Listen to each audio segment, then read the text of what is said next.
All right. Hello. Hello. Welcome to the Positive Masculinity Podcast. Today, I am Isaiah Salison. I will be interviewing my good friend, Davan Dutra-Smith. Normally, he is the interviewer, but today I will take on that role. Um, yeah, cool. All right. Here, do you want to do? Sorry, I totally cut off your intro. No, you already did the intro. Let's keep going. Sweet. All right, let's keep going. All right, Davan, we're just going to jump right into this. What is your life story? Oh God, this could be a whole podcast in and of itself. Um. So four score and 7 years ago. No, just kidding. Um. I grew up. My parents are divorced. I'm the only one to my parents. I'm the oldest boy of five little sisters, and there's like a lot of like masculinity canon events in my life, and You just uh, say masculinity canon events. yeah, like things that have to do with masculinity. Like I did a lot of masculine things as a child, um, like football and wrestling and martial arts and all this stuff. And I think I had this, even as a young child, I had a little bit of like a aversion to some of the toxic masculinity. I think I kind of got estranged from football as I realized the culture was toxically masculine, even though, even before I realized what that was. Where I was like, I didn't like all the the hooting and hollering to say the least. Like everyone would be in like a big like huddle like going hoo hoo hoo, and like I never really liked that. I was like I'd always be with my dad like going over plays in the corner. My dad was the coach. My dad coached. He'd go over plays in the corner. I go over with him like, okay, like what defenses do we need to run? What audibles do we need to do? What do I need to look out for? I'd be saying things like that in the corner, um, and because I don't know, I wasn't interested in like I was already hyped up. I got to play. I was playing a game. Like I was already hyped up for the game. I didn't need to be. I don't know. And I think that's um, that kind of that the culture of like that hooting and hollering and that the loudness and the peacocking like really didn't attract me as much as yeah, as much as I think it could have. And I think a lot of pressure was put on me um, to kind of be like to be everyone's rock. I think like in my friend group, my Oh family, yeah. yeah, in my friend group and my family, um, in my sports teams, I was always the team captain, and everyone expected me to handle everyone's shit. Just in life in general, I think I had a lot of responsibility thrust upon me that I think, and looking back on it, was a bit unfair.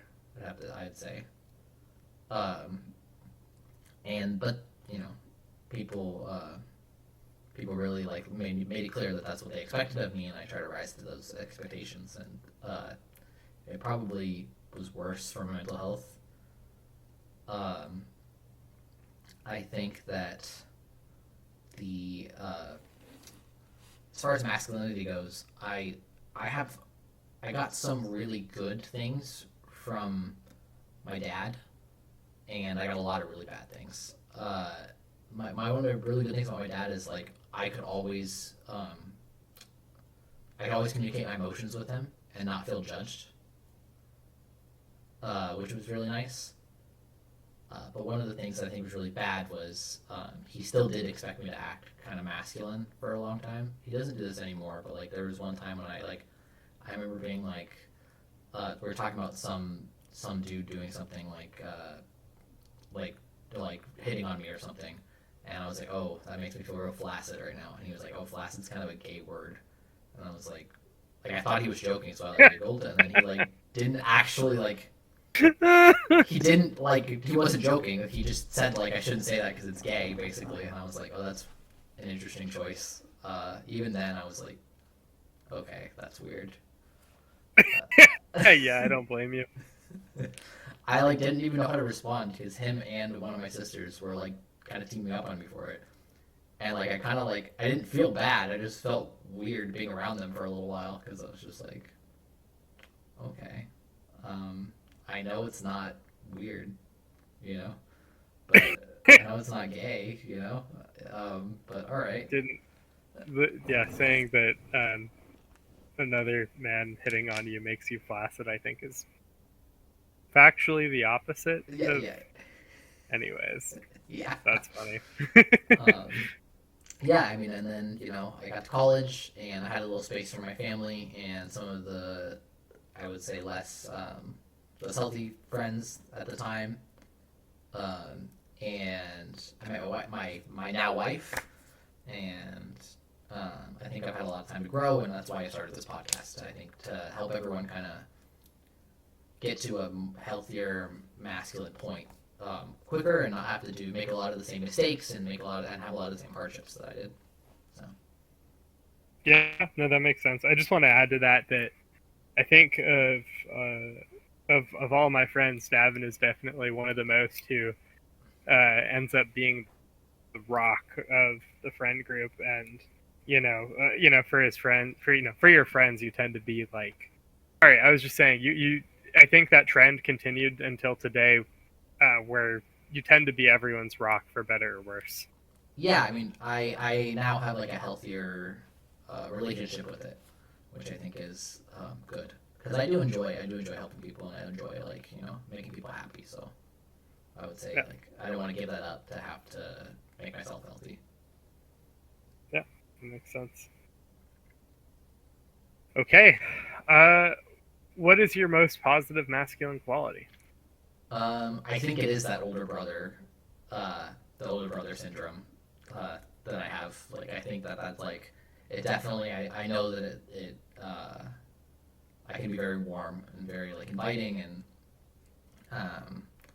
I'm like I I don't know. I feel like I'm really good at making sure that everyone's okay and making sure that people feel included and things like that. And I think that's a positive quality of me.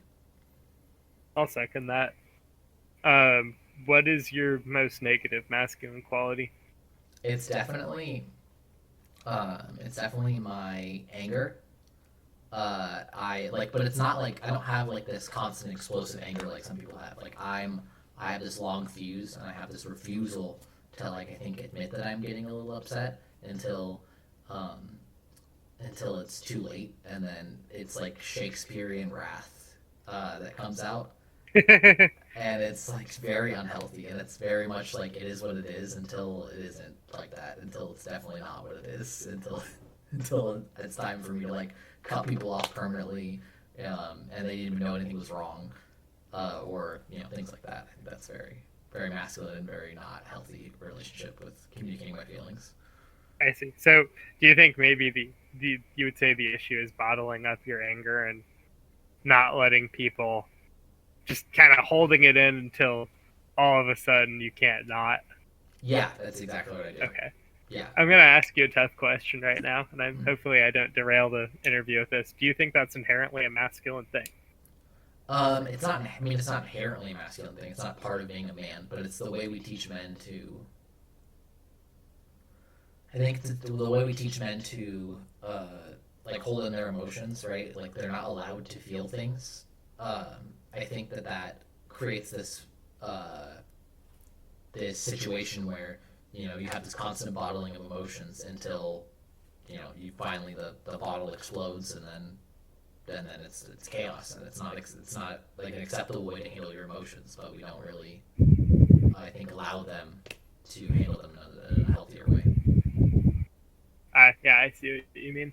Mm-hmm. Yeah, I don't know. Sometimes I feel like the masculine, like, how do I put this? The thing that we tell, young men to do in society, sometimes I feel like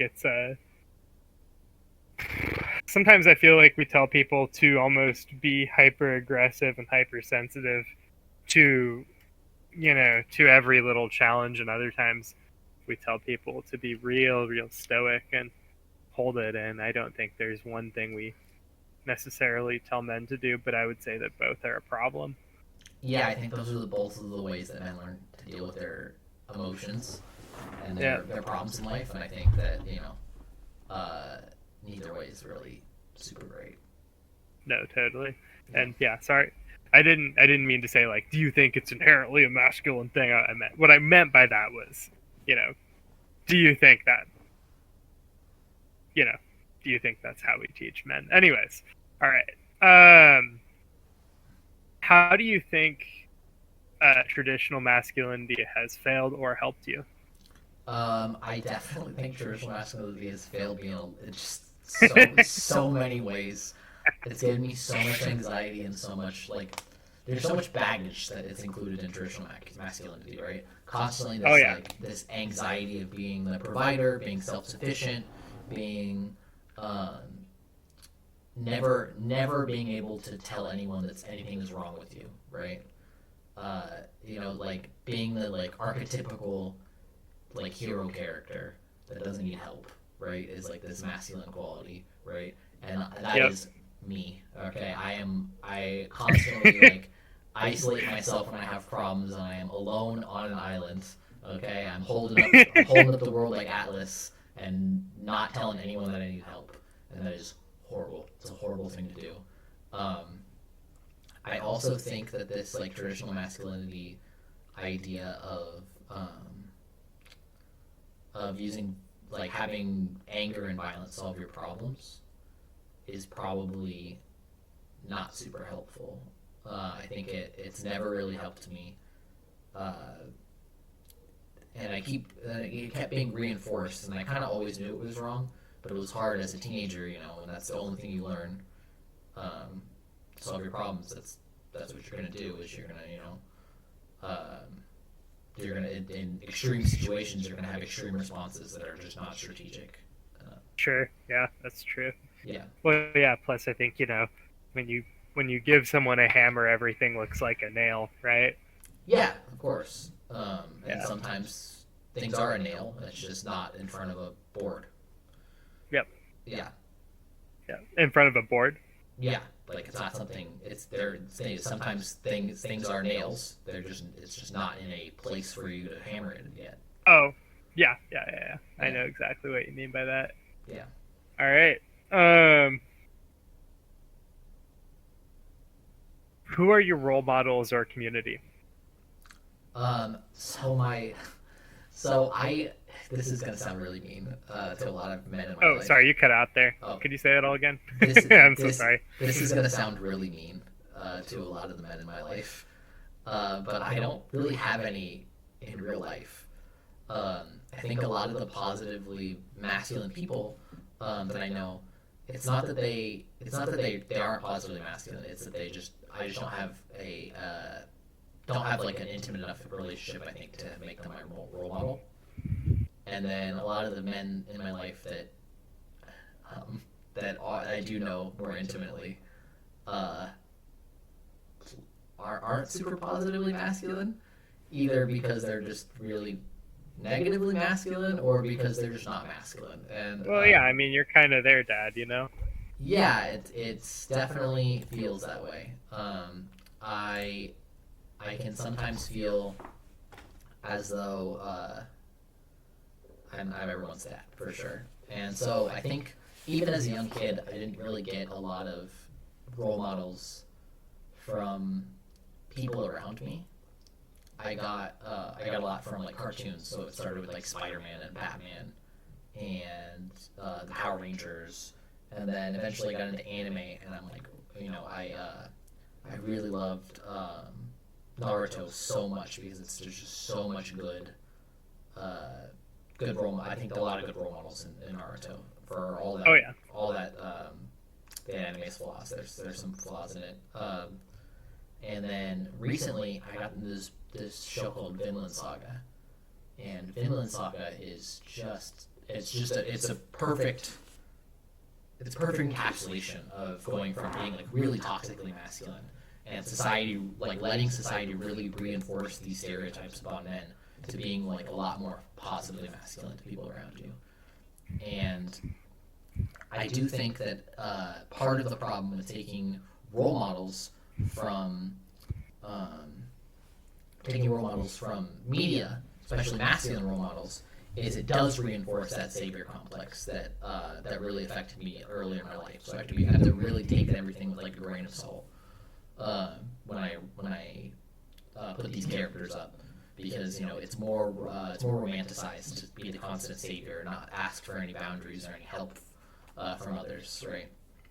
Oh yeah, no, totally. I think the other flip side of that too is I think a lot of people who get into that kind of savior complex, they end up pushing all the wrong buttons and end up just being really overbearing and micromanaging and yeah, but Yeah, and I think I avoid the micromanaging part pretty well.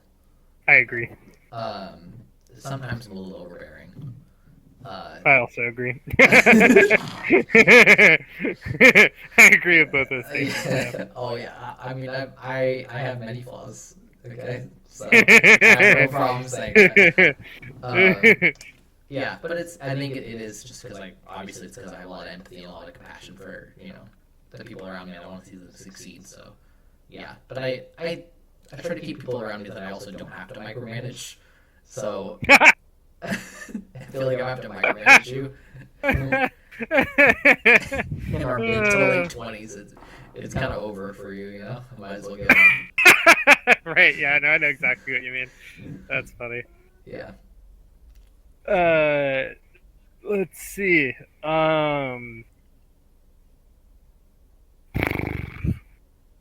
Do you think society? Oh, this is this. You wrote this one.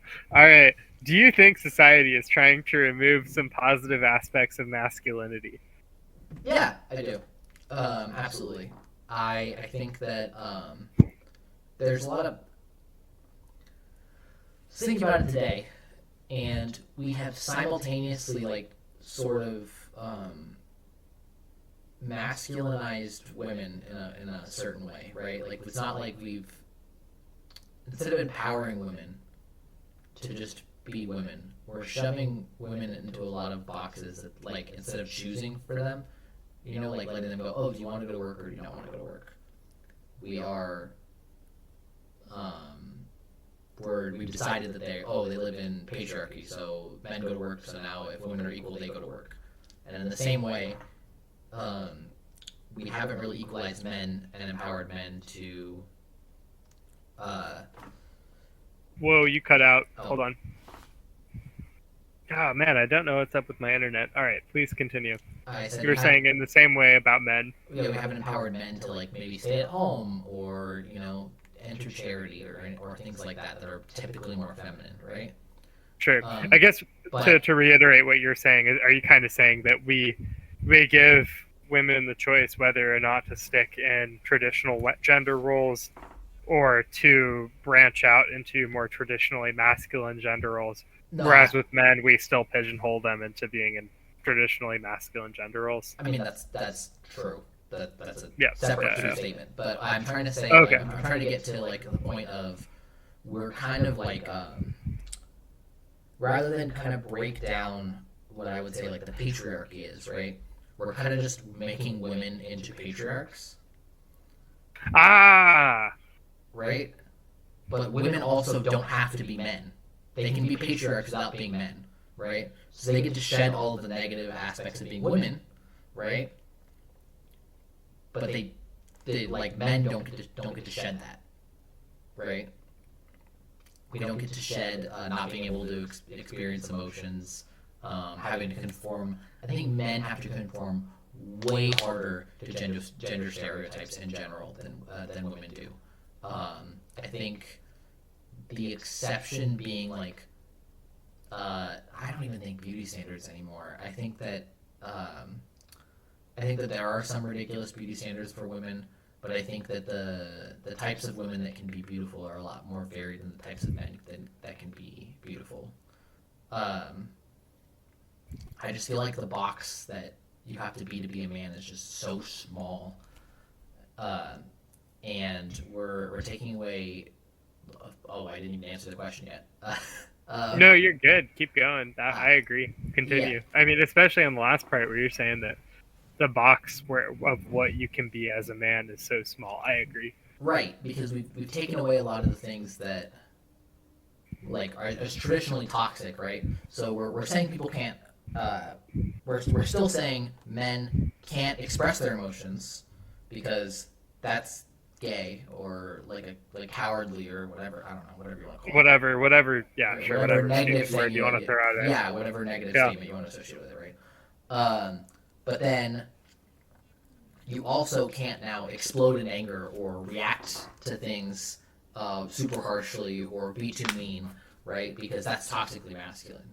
So you're getting hit on both ends, right? Because there's no give, right? When we broke down these gender walls, men were supposed to be able to express their emotions to women, right? And or not even just women, just other men to society. People were supposed to care about like men's problems, right? Like just like we care about women's problems, which we should. It's not a complaint. It's not an endorsement of taking like not caring about anyone's problems, right? Mm-hmm. It's this. It's I don't know. It's hard to explain. It's so much to it. I think is the problem. I think like for example, there's a lot of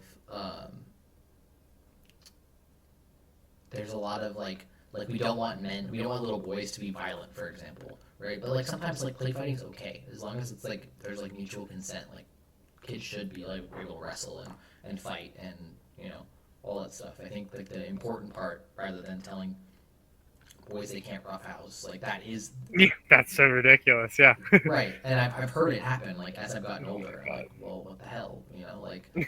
That's what they're gonna do.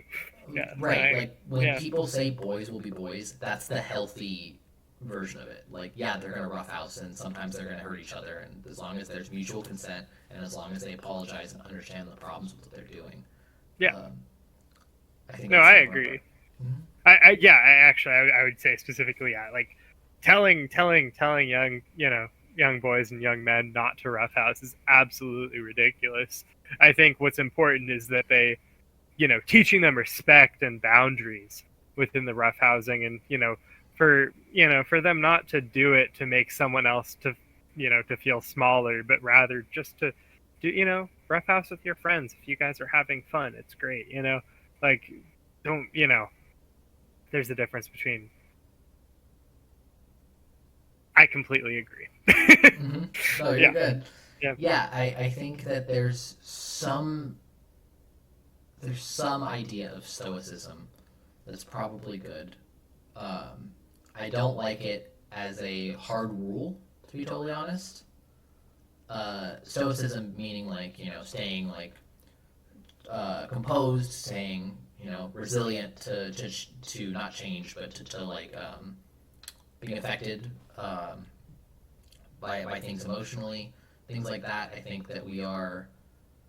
I think now we're like viewing men as like it's like those men will come off as like uncaring right now. But I think that like being stoic sometimes and just being able to just be calm, handle the situation, and you can feel later. I think there's some degree of value to that. And I think that's probably not good to get rid of. I agree. Do you think stoicism has been demonized? Yes, but there's a reason for that. Stoicism as a whole is like not super great. It's super sexist. Yeah. Okay, to be fair, I don't actually know all the tenets of stoicism. I was just using it as being stoic is what I mean to say. Okay, all right. Okay. Yeah. The just as a background, Marcus Aurelius, the Roman emperor. You cut out again. There we go. All right, and you're back. Okay, Marcus Aurelius invented Stoicism during the Roman Empire, and it was pretty sexist. It's essentially pretty horse shit. Yeah, it's not horse shit. There's values to Stoicism, but much like every philosophy, right? You're supposed to pick the pieces that work in your society, right? Right. And that makes sense. And taking something that Marcus Aurelius wrote word for word back during the Roman Empire in 2024. Yeah. Yeah. Not the move, I hear you. 2 millennia ago, yeah. Yeah. But yeah, I think being stoic is can be good at times, and I think that expecting men to act, I think somehow perfectly compassionately in the exact way you want is probably not great. So. What do you mean by that? I think that men have it. So I've come to the realization that masculinity and femininity really have the same values, right? But it's the phenotype of these values, right? It's how we show those values, right? So, whereas if let's say your kid comes home from school and he got a black eye, and you're like, hey man, what's wrong with your eye? And you find out that a kid punched him in the face, right? A mom might console him and tell the teacher and tell him that it's all right and that it's nothing, it's not embarrassing, and we'll try to handle this, right? And that's really compassionate. Whereas the dad's version of compassion, the masculine version of compassion, let's say, would be, all right, man. We're gonna go and we're gonna go to some martial arts classes, and that kid's not picking on you again. Okay, it's not gonna happen again. We're gonna go to martial arts classes. I'll stay with you, all class. I'll make sure you learn. I'll make sure that no one ever does something like this to you again. Right? Because that's very compassionate. Because you are giving, rather like that might not be as it might not seem as compassionate in the time, but it's not. It's you're gifting someone the ability to handle this problem next time without even needing you, right? Which I think is very compassionate. Yep, I see what you mean. And while sometimes that can seem uncaring, the flip side of that is that if it means next time the kid tries to attack your son, then yeah, won't be coming home with a black eye, right? Which is very compassionate to your child, and it's the same level of compassion as telling the teacher and consoling him and putting a frozen steak on his eye, right? Yep. Man, that's a hot take in 2024. I mean, yeah. I don't think it should ever be a hot take that you should be able to defend yourself, and maybe I guess that must be a really masculine thing to say. But if people come to you with violence, you should expect violence. Yeah, that's fair. What do you think about the phrase positive masculinity? Well, I mean, I made my whole podcast called the Positive Masculinity Podcast. So I think it's pretty cool. It's a pretty cool phrase, Yeah, I think it's better than healthy masculinity or toxic masculinity. I don't think that we should associate, because I think positive and negative work a little bit better because they're inverses of each other and they imply the opposite, whereas healthy and toxic don't necessarily do that, right? That's fair. I feel like healthy and toxic. I at least get what you're getting at. You're saying that healthy and toxic imply that masculinity is inherently such, whereas positive and negative masculinity are saying suggests that it's one side of a coin. Yes, exactly.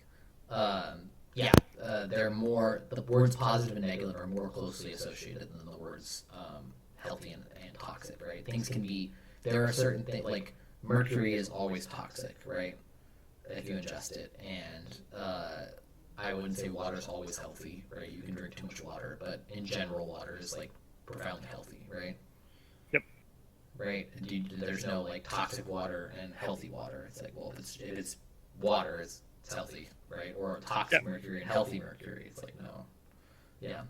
So I think it's a better way to view it.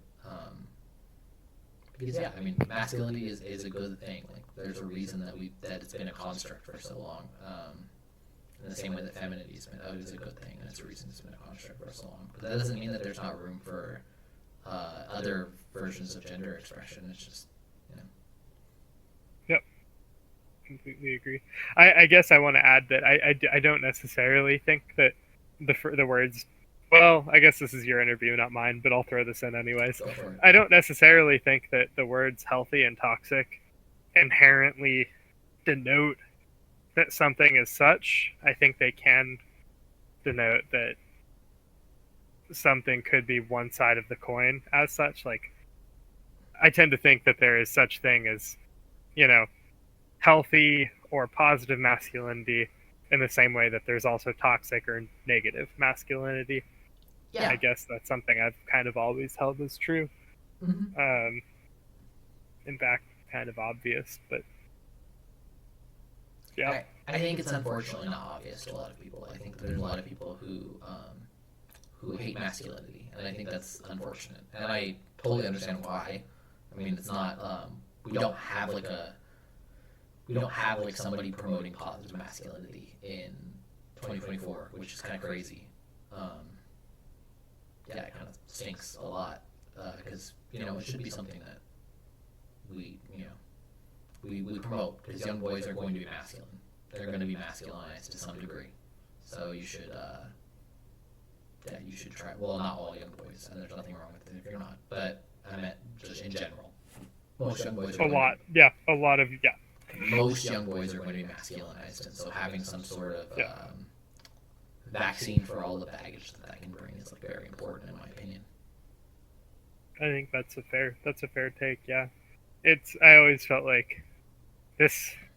I first want to say I greatly appreciate that the modern age has brought forth more ways to be of whatever gender, or I can't words.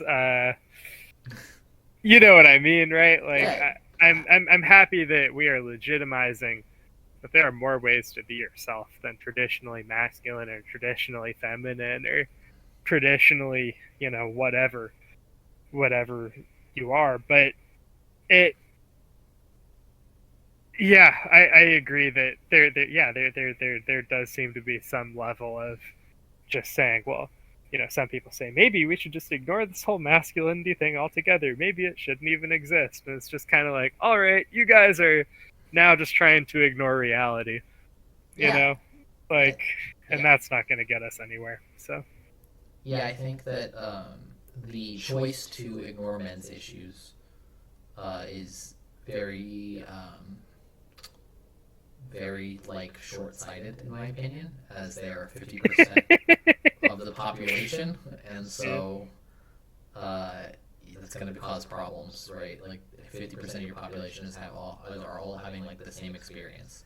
It's going to be an interesting time when they get fed up with it. that's true. Yeah, I mean that's why they're all watching. Every lost man is watching either Andrew Tate or Jordan Peterson. Oh God.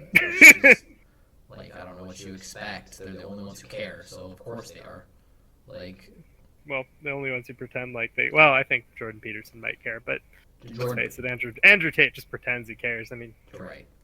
Good correction. Yeah, but Jordan Peterson, I think really does care. Like, I've seen him like genuinely cry for young men, which is it's sad that this old decrepit man who hates trans people cares more than just like any normal person, I guess. I don't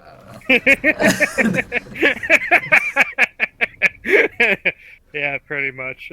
I think it's sad that we've left this much room for people like Andrew Tate to just capitalize off of all this. I mean, it's so, oh God, it's so blatantly obvious that he doesn't care. But yeah. But the problem is because he's the only one saying like acting like he cares. A lot of people are just willing to cope and say that he does. I mean, yeah. I guess I want to. Yeah, I mean, I feel like on one hand it's a generalization to say that these guys are the. Well, why am I correcting generalizations? I've been in Bellingham too long. It's a bit of a generalization to say they're the only people who are publicly acting like they care, but at the same time, like, yeah, like there aren't like that many influencers who are like promoting. The only place I've even heard the term positive masculinity is on like your podcast. Like this little project. Like that's yeah. So yeah, and that's why I started it. I mean, I'm hoping that this helps people in the future, even if I don't get any views for it. The largest podcast that I've had so far is like in 50 views or something, and It was I checked. It was like 80. It was and you got 80. I That's think good. she got 80. Yeah. Yeah, I and think. I mean, my wife is, I love her so much, but it is kind of sad that on a masculinity podcast, the person who gets the most views is a woman, right? Oh, that's funny. Yeah, I know what you mean. She is very insightful. She has a lot to say, and I just want to be very clear. I love my wife. She's smarter than me. She's better than me, but it is kind of interesting. It says a lot, right? Yeah. Yeah. I don't know. I guess to be honest, her episode is the one that I really want to listen to. Her and Sarah's, because I haven't listened to those yet, and I'm actually in some ways more interested to listen to those episodes because I feel like I don't know. I've heard at this point. I feel like a lot of my guy friends' takes on like what our masculinity is to us or whatever, but I haven't heard that take from a lot of my girlfriends. So I think, yeah, I'm interested to hear those. Well, that's why interviews. that's why I included them and Olivia too. I mean, I think it's incredibly important to get the female perspective on this, right? Because building a scaffold that is healthy for everyone is going to require everyone's input, and so I have to get that interview with lots of women. Like there's that's half of the people that I could talk to are women. Yep. So I think that's super important, and I'm very glad that they were willing to do that because I know that they were pretty nervous about all three of them were pretty nervous about it. So. Yeah, I believe that. All right, Davin, are you ready for one? You don't have to. Oh, fuck. All right, cut. We don't have to do this question, but here's the one I really want to ask. What do you think is your most positive feminine trait? Most positive feminine trait? I would absolutely do that. Hell yeah. I mean, I love to cook, bro. That's typically feminine, but I think that's a cop out, so we're not gonna pick that one. Also, I don't know. I have beef with the idea that is a stereotypically feminine thing to do. It shouldn't be, but it is. I don't know. Is it? Yeah. Wait, no. Seriously, in 2024, is it really still a stereotypically feminine thing to do? Yeah, I mean, it's not. Okay. It's not super. Like I wouldn't weight it so much as it was, but sure. Yeah. Yeah. I guess my exposure has been that it's like stereotypically gender neutral, but also that's my experience. So. Yeah. My most positive feminine trait, I think, is probably my level of empathy. I think I have a lot of empathy for other people in a way that I think a lot of men aren't super capable of having. Not super capable in the sense that they could never do it. They're just not. They're not equipped. You cut out. Sorry, could you please repeat that? I said I'm not like uncapable in the sense that like they can't do it, but they've never been taught how to that level of empathy. Like they've never been shown how to listen to people's problems and really like just understand what's going on in other people's emotions and stuff because they don't even understand their own emotions. So. Yeah, no, that's actually yep. That's one thing we teach women to do that we don't tend to teach men to do, and then, yep, you are very good at that. Thank you. Yeah, but it shouldn't. But it shouldn't be a feminine quality, in my opinion. That should be a quality. I agree. Everyone learns. Yeah. And honestly, the quality, like I was talking about earlier, that like the presentation of different qualities, is different. But I feel like empathy is something that should be very similar. Right. Yeah. No, I agree. Being able to listen and just put yourself in someone else's shoes and understand them, I think, should be. Yeah. No, yeah, yeah. Yeah, it's something that like it took me a long time to learn, and I very much I respect a lot of women. I respect women for being able to do that. I think that's like just one of the best parts of femininity is like the taught empathy that like men a lot of times don't get. Yep. Yeah, I know exactly what you mean. Yeah. And I was lucky enough to grow up with two moms meaning like my dad remarried, right? So two moms and five little sisters. So I got a lot of femininity, the good, the bad, and the ugly. So I got lucky in that regard. Yep, I'm in the same boat with you on that one.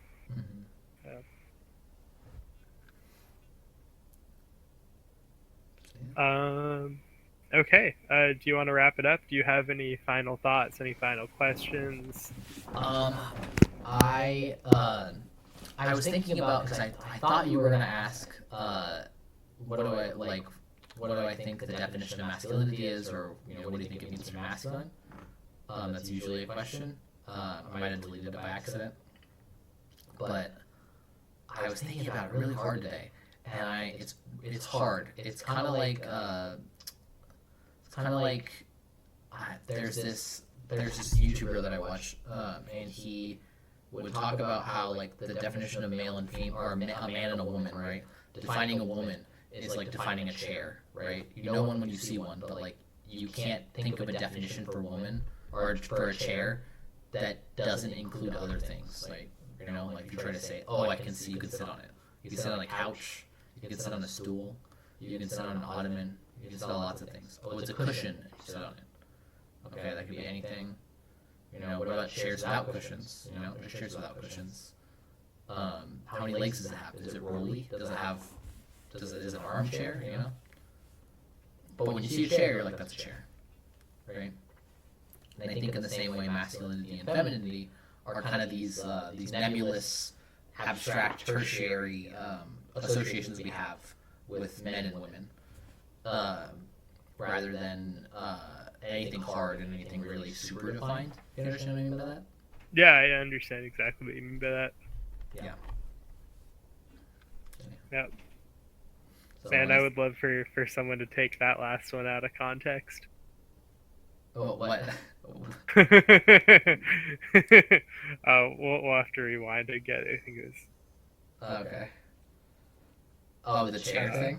Yeah. Oh my It god. said, when you think about women, when you think about a chair. Oh no. Oh no. We're gonna have to decide if we cut that out or not. No, I'm keeping it in. Alright, bet. Oh my god. Oh dear god. No, it's so funny, dude. When we're doing these podcasts, it's like there's so much goofiness that comes up in regular speech that isn't well prepared. And it's just like, yeah, we're releasing this onto the internet, and I don't think either of us have any intention of, being sexist or anything. I guess this is just my own anxiety, really. But fuck, dude, people could totally take just stuff out of context, especially in this day and age, But anyways, I think it's fairly. If you get to minute 43 and a half of this podcast and you're like, yeah, Davin's a sexist, I think that you have no ability to like draw any conclusions about life. That's fair. That's so fair. Okay, like, it's Yeah, so silly. Yeah. Oh my god. Yep. I don't know. It wouldn't even bother me. Honestly, I think it would bother me more because it's like clearly a lie. Like if it's like I have no problem like admitting my faults, but like that I'm like sexist is like not one of them, right? Like Totally. Yeah. I agree. Yeah. Yeah, no, totally. Oh my god. But yeah, so. Yeah, no, totally. And I don't know, it's like, sometimes I feel like, no, anyways, alright, I'm gonna leave my hot takes out. That's okay. Okay. Yeah. So. Yep. Sounds like that's it for the Masculinity podcast. Yep. I have a question. Would you consider doing a positive femininity podcast, or would you leave that one to Aniha? No. That's I think that men and women need to take control of their own identities. I don't think it should be for like I'd show up, I'd be on the podcast, right?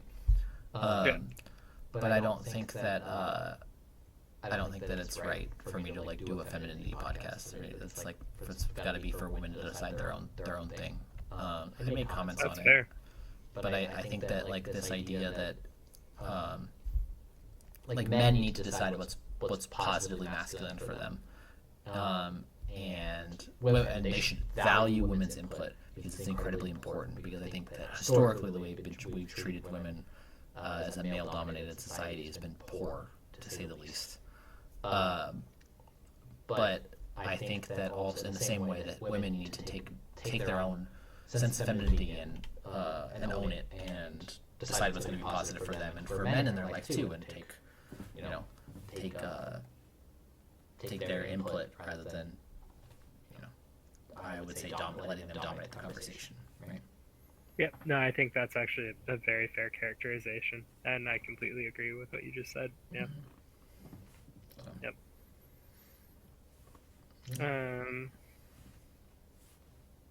Cool. And this has been episode 8 of the Positive Masculinity podcast, normally hosted by Davan Dutra-Smith, today hosted by me, Isaiah, and interviewing Davan. Yeah, thank you for listening. Thanks, guys. But, like and subscribe. Yeah, press the bell icon or something if you've actually made it this far. All right, we're gonna stop now. All right.